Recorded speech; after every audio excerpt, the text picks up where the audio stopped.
Bienvenue dans l'émission Saveurs divines. Cette bonne nouvelle du royaume sera prêchée dans le monde entier pour servir de témoignage à toutes les nations. Alors viendra la fin. Ce pain céleste vous est présenté par Immaculée Niraneza.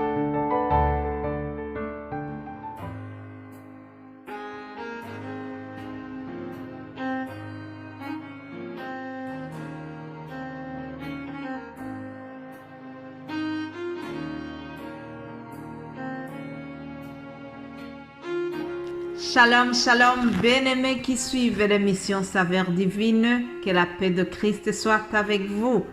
Je remercie Dieu qui nous fait arriver à cette dernière semaine du mois de juin. Vraiment, c'est une grande joie. C'est un sujet de reconnaissance. Nous avons été protégés. Si je vous parle, c'est vraiment un signe que Dieu a protégé ma santé.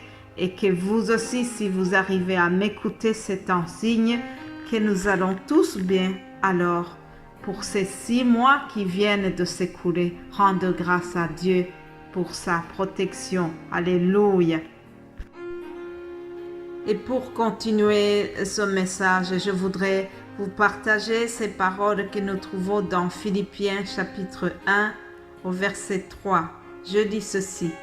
Je rends grâce à mon Dieu de tout le souvenir que je garde de vous, ne cessant dans toutes mes prières pour vous tous de manifester ma joie au sujet de la part que vous prenez à l'Évangile depuis le premier jour jusqu'à maintenant.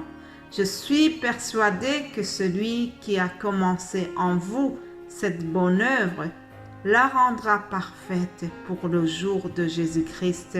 Alléluia. Ces paroles sont prononcées par l'apôtre Paul. Il voulait témoigner son affection et ses émotions vis-à-vis de l'église de Philippe. Alors, il leur a dit, il a témoigné comment il est content et il est joyeux de voir la manière dont ils se sont consacrés à l'évangile. Alléluia. Moi aussi, je remercie Dieu pour des personnes qui ont témoigné le soutien à ce ministère de la saveur divine.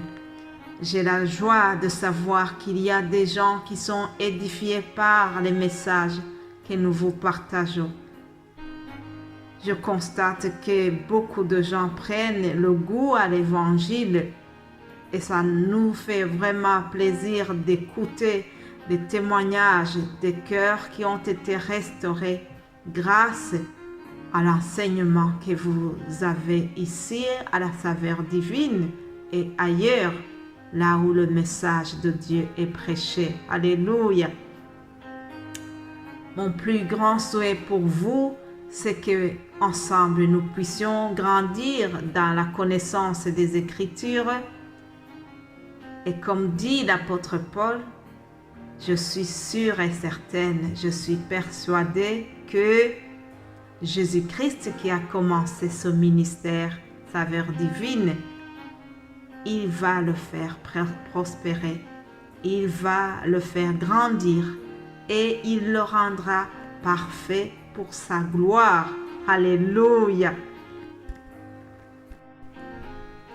Je remercie les frères et sœurs qui se dévouent donc en préparant les messages et en les partageant.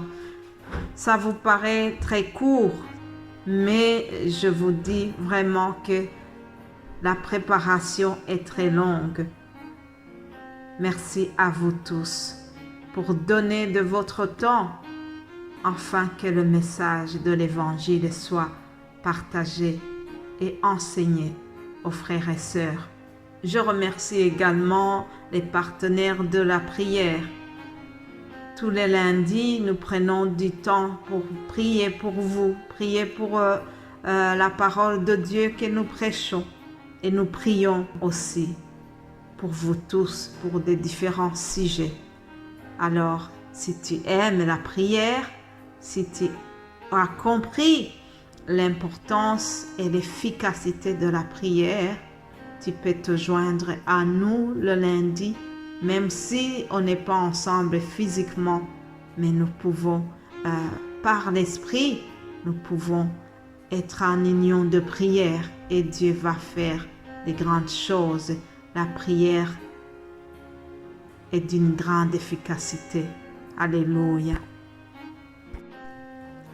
Alors, si vous êtes des habitués de nos émissions, vous savez que le lundi, je vous donne le thème de la semaine.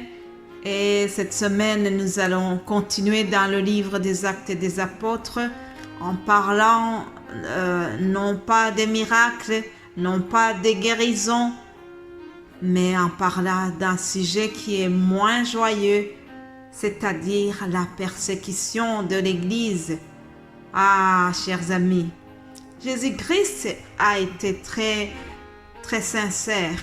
Il a prévenu ses disciples que si quelqu'un s'engage à le suivre, ce n'est pas toujours la joie.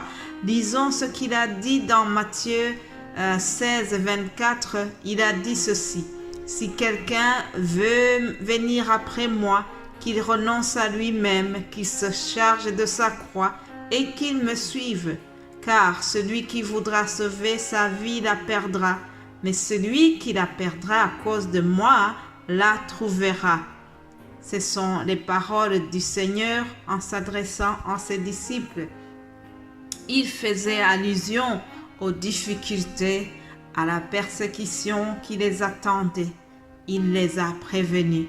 Et une autre parole de Christ que j'aime beaucoup, il leur a dit: « Vous aurez les tribulations dans le monde, mais prenez courage, car j'ai vaincu le monde. » Alors, parmi les tribulations dont parlait Jésus-Christ, il y avait justement la fameuse persécution. L'apôtre Paul a eu la persécution. C'est ce que nous allons voir toute la semaine ici.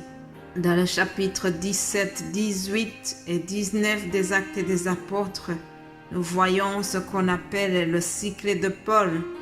Alors, Paul a subi des choses difficiles, mais il ne s'est jamais découragé. Et le Seigneur l'a encouragé aussi.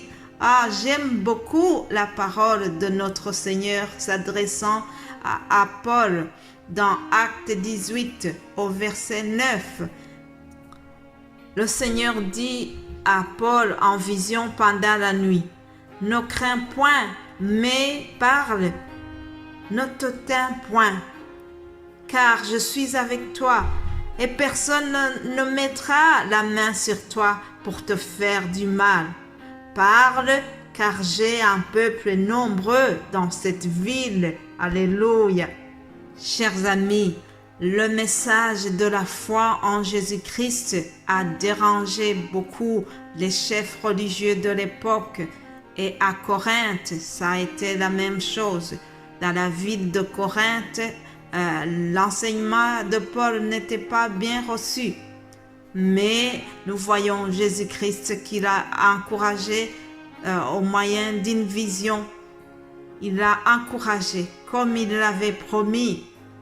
Ah, Jésus nous promet d'être avec nous. Il marche avec nous dans les moments difficiles. Je marcherai moi-même avec toi. Alléluia. Et il vient encourager Paul en lui disant: « Je suis avec toi. Personne ne mettra la main sur toi. » Alléluia. Parle, car j'ai un peuple nombreux dans cette ville. Et après ces encouragements du Seigneur, je lis que Paul est resté dans cette ville pendant 6 mois encore, en enseignant parmi les Corinthiens la parole de Dieu. Alléluia. Paul ne s'est pas découragé. Il a continué d'enseigner la parole de Dieu. Alléluia. Je remercie le Seigneur qui nous encourage dans les moments difficiles.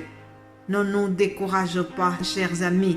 Peut-être que aussi, parfois, vous avez des difficultés à témoigner votre foi là où vous êtes. parce que vous avez peur d'être mal vu, vous avez peur d'être jugé par les collègues, vous avez peur de ce qu'on va penser de vous, mais n'ayons pas peur de témoigner de Christ en qui nous avons cru. Alléluia. Je termine ce message en disant, comme le Seigneur a dit à Paul, ne crains point. Chers amis, ne craignons pas. Ne craignons pas. Continuons à témoigner de Christ dans des moments favorables ou dans des moments non favorables.